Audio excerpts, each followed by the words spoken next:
So I want to introduce you guys to probably someone many of you know, but the founder and executive director of the Go Fund, Luke Womack, is the kind of the visionary behind why we're here this evening. Luke, would you come on up and talk to us a little bit more about what the Go Fund is doing?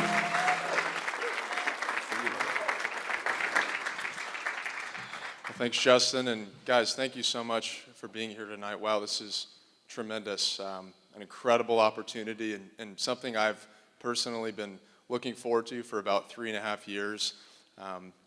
Maybe this is something that you enjoy. Maybe you like these types of things. You got psyched for it today, picking out your tie. A couple guys actually called me and they said, "Do we really have to wear a tie? If you didn't, it's okay. Jeff didn't, and he's really cool, so that's all right." Maybe you really don't like these kinds of things. Someone dragged you here. That's okay too. We hope you enjoyed the meal. We hope tonight is a good experience for you, but we are just truly grateful to have each and every one of you here. On a more casual note, I hate being bored, so I'm going to show you some awesome photos. I love photos and have a ton of them, and so I hope this is a fun presentation for you guys to engage a little bit. I'm a big fan of family. I grew up in an awesome family. I'm going to talk about them in a minute. But I want to incorporate family into this as much as possible. So just real quick, I want to acknowledge a couple of people. I hope they don't cue the music in the background. But this night could only happen because of the help of a ton of people. I mean, maybe 50 other people put this event on. I want to just point them out real quick. Man, every one of these tables has a table host. If these people didn't help, there'd probably be 5 people here, like my wife and my mom. So it's incredible to have table hosts assist and bring people here. Also, in the back, very nonchalant, there's a group of volunteers. I think there was about 20 of them, and they put this event on. If we could just applaud for them.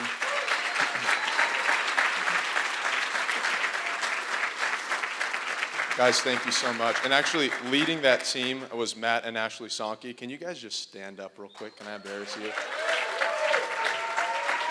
Matt and Ashley Sonke coordinated this entire dinner.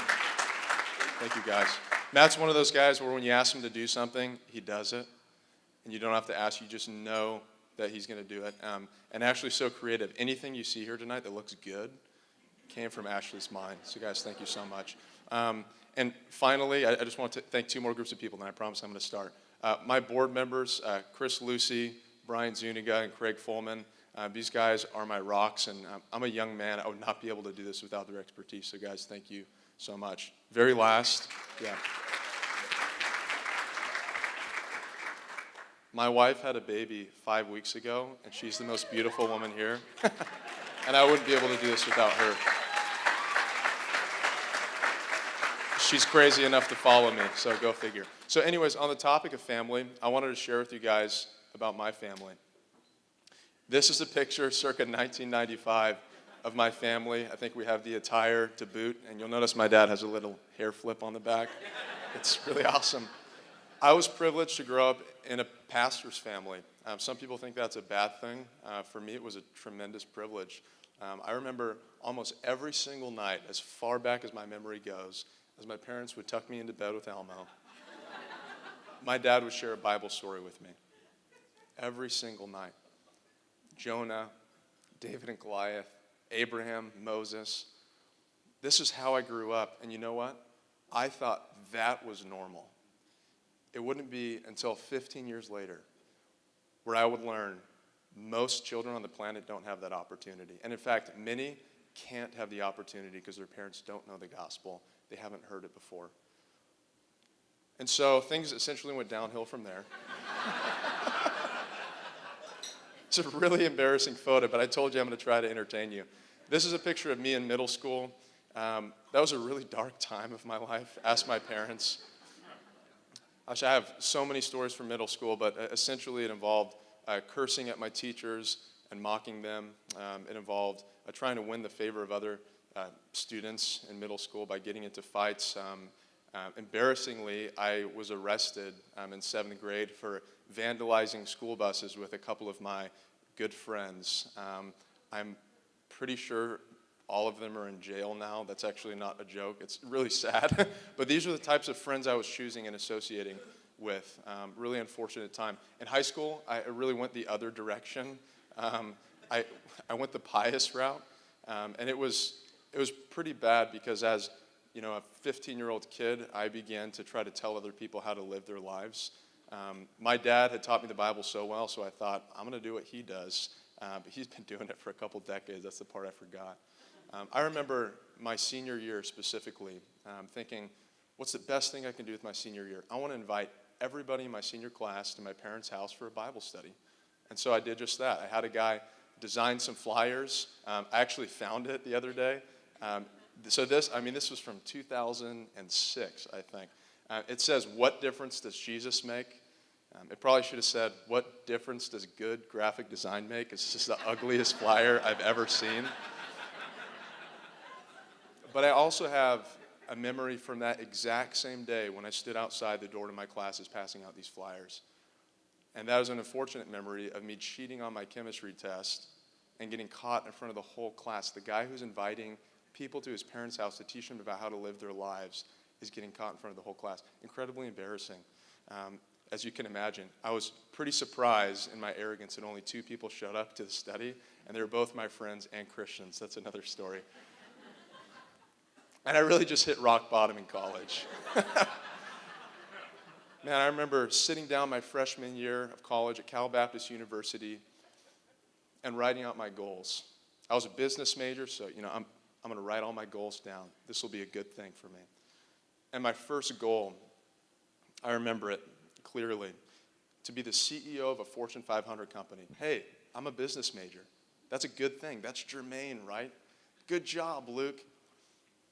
What nobody else knew besides me and God is the only reason I gave a rip about being a CEO is because I wanted to make as much money as humanly possible and spend every last dime on myself. And I knew it deep down. And that was the ugliness of my heart. That's what I was living for. But I reached a turning point. It was actually my sophomore year of college. I ran into a couple guys who really understood what Jeff was talking about God's heart for the nations and God's purpose for my life. One of them was Brian Zuniga, currently the director of discipleship at CBU, on my board now. A guy that taught me really everything that my dad had taught me 15 years earlier, except this time by God's grace, it stuck, I think. I'm still learning. But he walked through those same Bible stories. I mean, the kiddie Bible stories, David and Goliath, where it talks about how David is going to cut off Goliath's head for the sake of God's glory, that the world might know who the God of Israel was at the time. So he taught me about that. He taught me about things like the unreached, a term I'd never heard in my entire life before. And in case you haven't heard it before, the unreached are 2.9 billion people on planet Earth who don't currently have access to the gospel. That's about 40% of the world. He taught me about the 1040 window, a place where 97% of these unreached people reside. Essentially, North Africa, Middle East, South Asia. I did not believe this. This was dumbfounding to me. It was at this point, I scrapped my crummy goals. I broke up with my girlfriend. I said, I have to learn more about this. And so, like any good Baptist college student did, I went on a short-term mission trip, right? And I went to India for 2 months. They made me the leader of the team. I don't know why. That was a really bad experience. But while I was there, I was able to meet some of these people that I'd heard about. Some of these people who were unreached, did not have access to the gospel. I remember specifically going into, and if you've been to Delhi, you recognize this. I see a couple of people nodding their heads. This is the Hanuman temple. Hanuman is an orange monkey god. And I remember going into the temple and watching. This is the entrance to the temple. It's curious, to say the least. But I remember seeing this one guy. His face was burned into my mind. I wish I got a picture of him just so I could remember and show you. But he was bowing down to a stone orange monkey, burning incense to him and praying. And I knew that this man had placed his faith in this orange stone monkey. And it completely broke me. Because I knew that if this man does not have someone from the Western world or someone who knows Jesus as their personal Savior, comes to this guy and teaches him about what Scripture says, because he likely never heard the name Jesus before, that he would enter an eternity apart from God. I couldn't stand that. It broke my heart. And it was at that moment I believe God transformed my heart, and he told me that your life has to be about Again, what Jeff was talking about tonight has to be about that. And so I graduated from college with this new knowledge, trying to figure out how to apply it. In the next 3 years, I burned through 6 jobs. My brother-in-law is so proud of me. That's not even including, I think it was 5 or 6 businesses that I started that failed on the side. They're all really bad ideas. Wasn't very proud of that, but I was just trying to figure out, God, what is it that you have for me? Okay, I have this knowledge. I get what these guys taught me in college, and I desperately want to apply it, but I'm banging my head against the cubicle wall trying to figure out, how can I do this? How can I bring you glory from my cube? Because I want to do it. And I don't know how to do it when I'm slinging payroll to small companies. I couldn't figure it out. And then I remember I heard a sermon. And the pastor of the sermon was talking about the role of a Christian. And he said, every Christian must either go, send, or disobey when it comes to world mission. And that hit me like a billion bricks. I remember thinking, okay, I don't want to be disobedient. Who does, right? I'm not going right now. So I have to send people. This is so logical. Great, okay, let me figure out how to send people. So I remember I called 150 of my peers from Cal Baptist University, and I just asked them 2 questions. I'm trying to figure out where these people are. Okay, who wants to go, right? And so I called my peers, and I asked them 2 questions.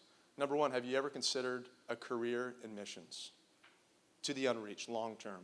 And number 2, why haven't you gone yet? Every single person who answered yes to the first question, every single person, to the second question said, student loan debt. And it was at that moment I began this research journey. I had to figure out, okay, what's with this student loan debt thing? Is it really a barrier? If we get rid of the barrier, are we really going to see fruit? And so I've learned a couple of things as I was doing this research. Number 1, tuition costs have grown by a multiple of 5.4 since 1990. That's after accounting for inflation. Before accounting for inflation, it's 17 times as much. You're seeing a rapid advancement in the cost of tuition over the last couple decades, and it even extends before that as well. One big factor right there. Number 2, the average graduate, 2 out of every 3 college graduates who walks the stage has $31,200 in student loan debt on average. I also learned another interesting fact about mission agencies, the primary vehicle for sending these young people abroad. The average mission agency has a $15,000 limit in terms of the amount of debt that they will allow someone to have before they send them. So the disparity between these 2 numbers, number 1 and number 2, was troubling. There's a conflict there. And then finally, 60% of the unreached live in countries that are closed to missionaries but open to college-educated teachers, nurses, coaches, doctors, lawyers, business owners. You see, these places are not just going to let anybody in. You can't waltz into Yemen with a stack of Bibles as your platform. You need to have a marketable degree that allows you to enter that country to bring economic value. And once you're there, able to engage the culture with the gospel of Jesus Christ. And so here's what this looks like visually when you put these 4 big facts together. Young people in our country will typically pursue higher education. Not always a good decision, but most of the time for the aspiring missionary, because of the reason I just mentioned, it is a good decision. Higher education in this day and age typically involves student loans in some capacity. Third, mission agencies are rejecting these people. They will apply, I have the business degree, I have a little bit of student loan debt, and they will say, you can't go, because it's not sustainable. Think about it. If you're a mission agency and you're sending missionaries overseas with debt, what happens if someone on their personal support team, as they've raised their salary, a big donor drops off? In the meantime, you're in the Middle East, and you're defaulting on a loan that's held by the U.S. government. That doesn't look good. I think the word is convict. It doesn't work. It's not sustainable. So those people are having to come home early. And I've talked to people who are doing this. We had to come home after 3 years because we went overseas with too much debt, and we had to come home. It was wasted. I believe God redeemed some of that, hopefully all of it. But that time is wasted because that was a long-term assignment that became a short-term one very quickly. The net result of this is that the gospel is unheard. So there are people like this man in India. I don't know who he is, but perhaps he still has yet to hear the gospel, I believe, in large part because of this issue. And this leaves us with the mobilization paradox. This is the summary of all that research. Higher education is essential, but student loan debt inhibits missions dramatically. Or another way to put it, young people are just stuck. They're just stuck. And with every year that a young, willing, zealous missionary candidate stays here, I believe they become more stuck. Year 1, they get a great job. Year 2, they get a promotion. Year 3, they get a mortgage. Year number 4, they get a car. Year 5, they have a couple of kids. And by the time their loans are paid off 10 years later, the zeal has faded. Not that any of these things are bad, but those things will root them here and they will become more stuck. And my fear is that if nothing is done about the student loan crisis, that we will literally miss out on the opportunity to mobilize an entire generation of missionaries to the unreached. And so it was at that time we decided to start the Go Fund. This is about 3 years ago. I went to Brian. I said, hey, Brian, you taught me just about everything I know. Let's talk about this. We took a ride in his Jeep. And it was interesting. He actually, before I could get the words out of my mouth, he said, Luke, God's putting something on my heart and I don't know what to do with it. I want to figure out a way to pay off student loan debt for young people who want to go overseas. I'm like, that's why I came to talk to you. It was totally a God-ordained moment. He said, I'll be your first board member. I'm 100% behind you. I said, I guess I'll be the first employee then. I got to quit my job. Already did 6 times. And so we started the Go Fund. The first thing we did is we got in touch with one of the missionary families that I had called on the phone, David and Emily Rimstad. We sat down at Brian's table. You remember that, Brian? And we looked at them in the eye. And we said, guys, we have this idea for the Go Fund, and we want you to be our first family. We know you want to go to Papua New Guinea, and we know you probably won't for another decade because of your student loan debt. But we are going to pay off your student loan debt. And so through tears, they looked back at us and they said, do you guys have any money? Oh. You know, that's a really good question. We have no idea how we're going to do this, but we know this is important, so we're just going to figure out a way, and if God blesses it, we'll do it as much as we possibly can. And so right around that time, I was fortunate enough to land the girl of my dreams, Allison, and we got married in April 2014. And one of the first things I did as a new husband, on my honeymoon, I actually asked my wife if I could quit my job to start the Go Fund. And then she responded, why did I marry you again? She was actually incredibly supportive. We talked through it. She said, I think this is what you need to do. So a month after we got married, we opened up this awesome office for the Go Fund. It was the 2nd bedroom of our first apartment. There's a picture right here. And that's really where it all began. And we started to hammer out together with Brian and my wife and a couple others that were really helping us some of the distinctives of the Go Fund. One of the very first decisions we made is that we wanted this organization to be efficient. There are so many well-meaning organizations out there, I believe, nonprofit organizations, where they're putting 40, 50, 60% of their donations toward operating costs. We just said we have to do better than that. We have to be more efficient than that. So what we did is we opened 2 bank accounts. Bank account number 1, every dollar that comes in through public donations goes directly toward missionaries. Every single dollar. To that, people would say, well, how do you pay for anything?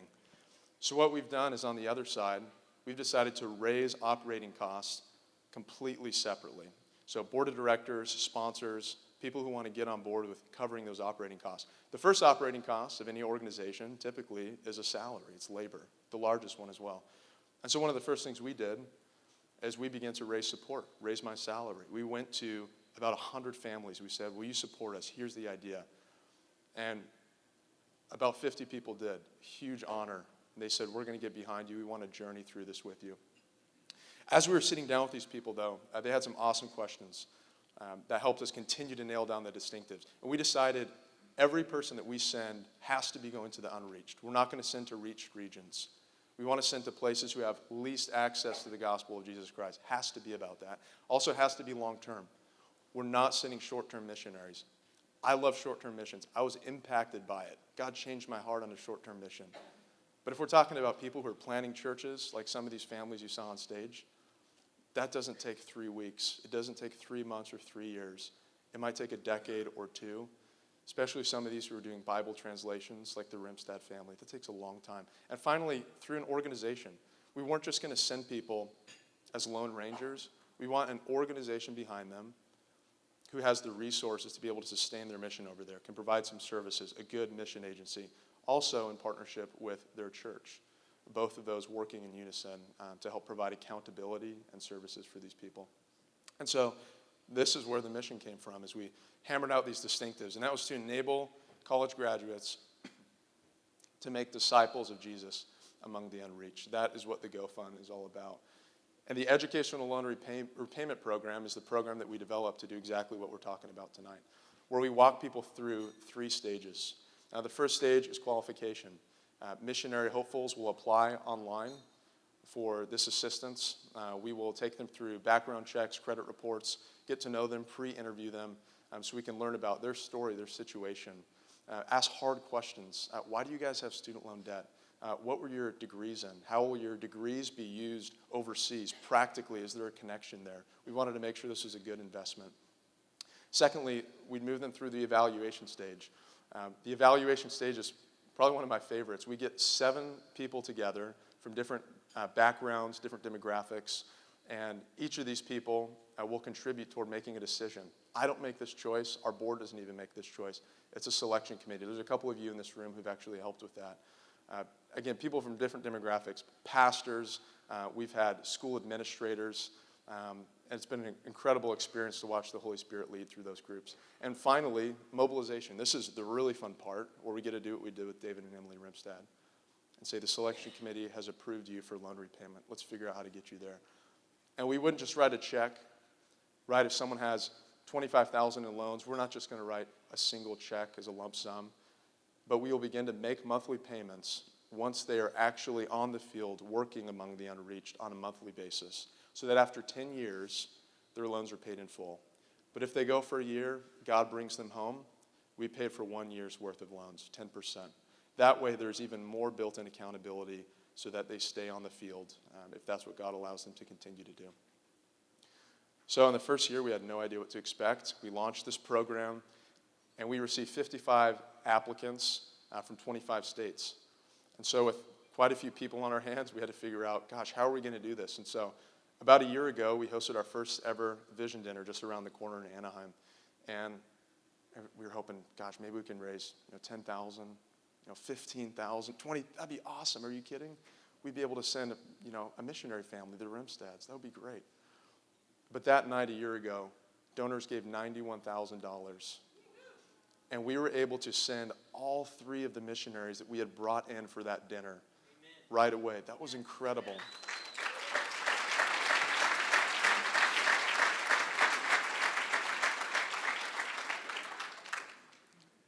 And so now that we had this money, we had to figure out, how can we spend it? We want to spend this really wisely. We want to be shrewd with these funds.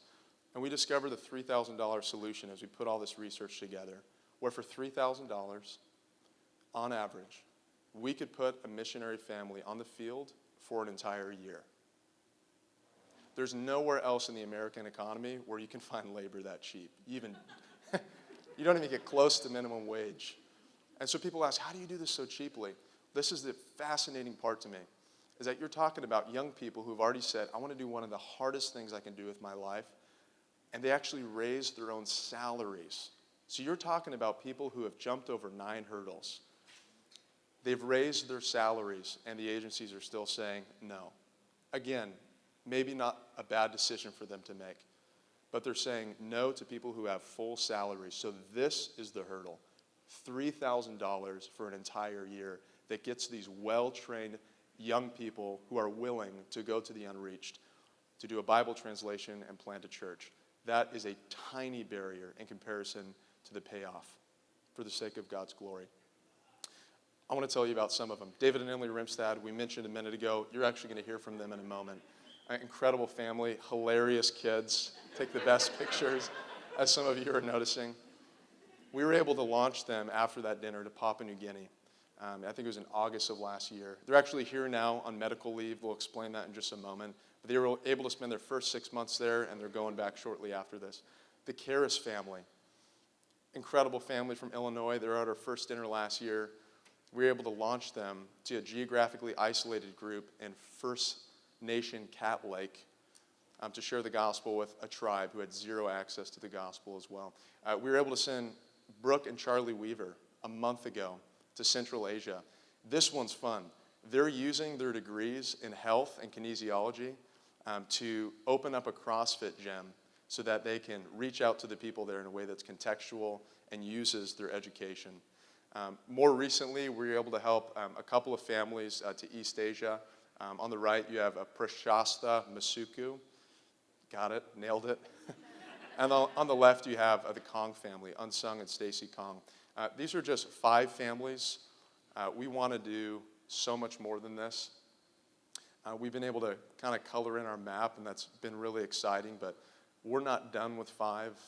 This year, we want to be able to approve 10 missionaries to go to the unreached, and that doesn't even satisfy us because we know we serve a big God who has tremendous resources, and this is his heart, and this is his mission, not ours.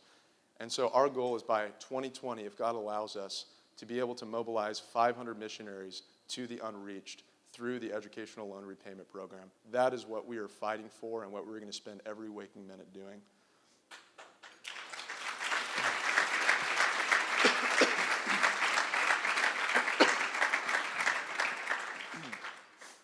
I want to finish by telling you a story. October 29, 2013 was one of the worst days of my life. Gosh, I remember it was about 8 p.m., and I had that feeling in my gut where you know something's wrong. And that's because my fiance at the time had began an ascent of Mount Baldy, the highest peak in Los Angeles County, 10,000 feet. And she was supposed to come back down that day. And I hadn't heard a peep from her. Peculiar, to say the least. And so I called my future mother-in-law at the time, and I said, have you heard from her? She said no. We talked to Matt, the other guy who was involved. His girlfriend was hiking with Allison, and he hadn't heard. So we jumped in his truck, and we drove up to Mount Baldy. This time it was about 11, maybe midnight.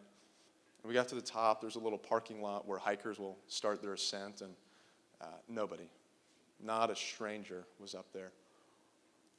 And we saw one car in the corner.